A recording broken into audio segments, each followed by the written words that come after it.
Mazie does not spend much time at home, so she encourages people to visit her while she is working. Her visitors stand around in the lobby at the rear door of her cage. She frequently gets so interested in the caller that she swings completely around in her swivel chair, presents her back to customers, who have to shout and rap on the window before she will turn and sell them tickets. In the morning, practically all of her visitors are bums with hangovers, who come to her, scratching themselves and twitching, and ask for money with which to get the first drinks of the day. She passes out dimes regularly to about 25 of these men. Because of this, she is disliked by many of the hard-shell evangelists who hold hymn singings in the gutters of the Bowery every evening. One of them, a grim, elderly woman, came to the cage not long ago and shook a finger at Mazie. "We sacrifice our nights to come down here and encourage these unfortunates to turn over a new leaf," she said. "Then you give them money and they begin using intoxicants all over again." When Mazie is faced with such a situation, she makes irrelevant or vulgar remarks until the complainant leaves. On this occasion, she leaned forward and said, "Pardon me, madam, but it sounds like your guts are growling. What you need is a beer." Few of the men to whom Mazie gives money for eye-openers are companionable. They take her dimes with quivering fingers, mutter a word of thanks, and hurry off. Two of them, however, invariably linger a while. They have become close friends of Mazie's. One is a courtly old Irishman named Pop, and the other is an adult, sardonic little man who says he is a poet, and whom Mazie calls Eddie Guest. She says she likes Pop because he is so cheerful, and Eddie Guest because he is so sad.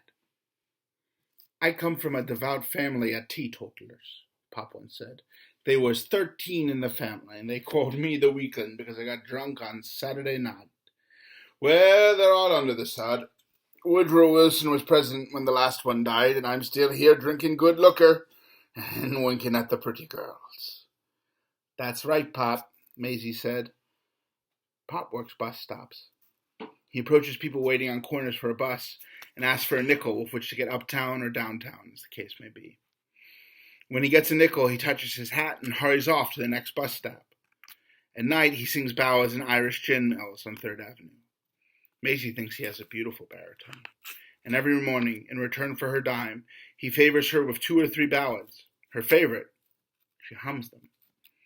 "Our whiskey, you're the divil, the garden where the praties grow, tiddly-eye-eye for the one-eyed Riley, and the widow McGinnis's pig." Sometimes Pop dances a jig on the tiled floor of the lobby. "Pop's a better show than I got inside," Mazie says on these occasions.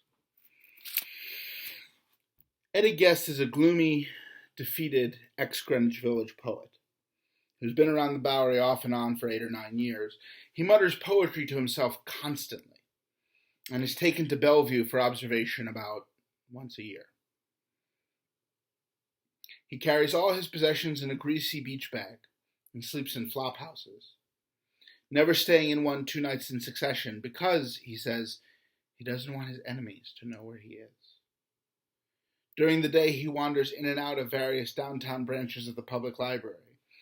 At the Venice one night, he saw The River, the moving picture in which the names of the tributaries of the Mississippi were made into a poem. When he came out, he stopped at Mazie's cage, spread his arms, and recited the names of many of the walk-up hotels in the Bowery. "The Alabama Hotel, the Comet, and the Uncle Sam House," he said in a declamatory voice. "The Dandy, the Defender, the Niagara, the Owl, the Victoria House and the Grand Windsor Hotel, the Houston, the Mascot, the Palace, the Progress, the Palma House and the White House Hotel, the Newport, the Crystal, the Lion, and the Marathon. All flop houses, all on the Bowery. Each and all my home, sweet home."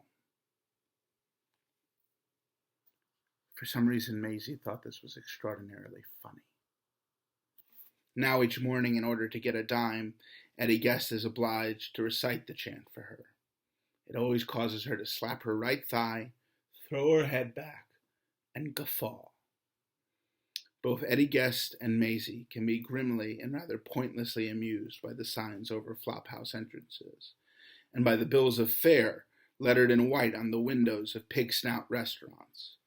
When Mazie passes the Victoria House and sees its sign, "Rooms with electric lights, 30 cents," or when she looks at the window of the Greeks on Chatham Square, "Snouts for French fried pots or coffee, tea or buttermilk, 10 cents," she always snickers.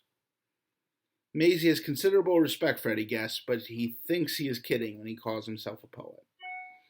Once he read to her a part of a completely unintelligible poem about civilization in the United States, in which he says he has been working for 20 years and which he calls "No Rags, No Bones, No Bottles Today."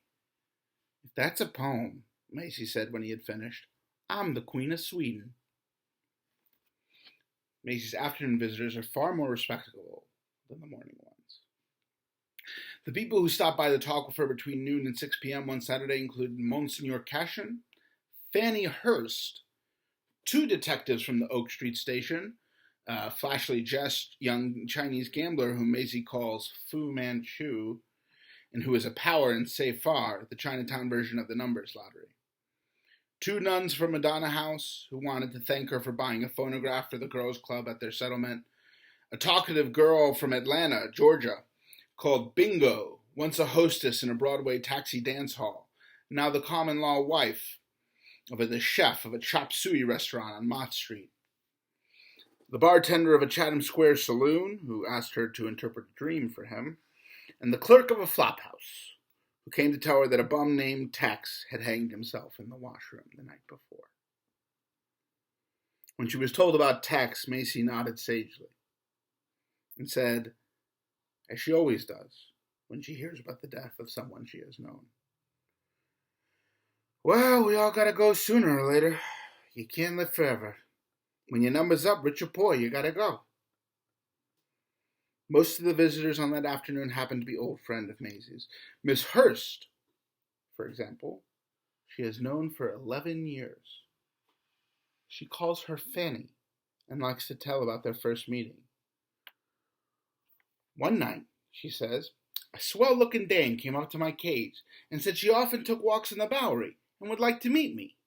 She said her name was Fanny Hurst." "Pleased to meet you, Fanny," I said. "My name is Mary Pickford." It turned out she really was Fanny Hurst.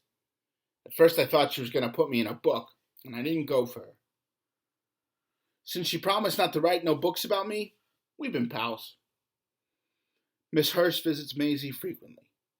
Each time she comes, Mazie looks at her dress, fingers the material, asks how much it cost, tells her she got gypped, and advises her to try one of the shops on Division Street. Miss Hurst does not mind this. "I admire Mazie," she said. "She's the most compassionate person I've ever known.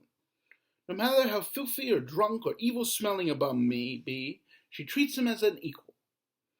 Until recently, Miss Hurst occasionally took friends down to meet Mazie. "I'm afraid they looked on her as just another Bowery curiosity," she says, "so I don't take people down here anymore.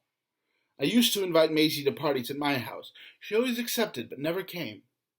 I think she's still a little suspicious of me, although I've never written a line about her and never intend to. I simply look upon her as a friend."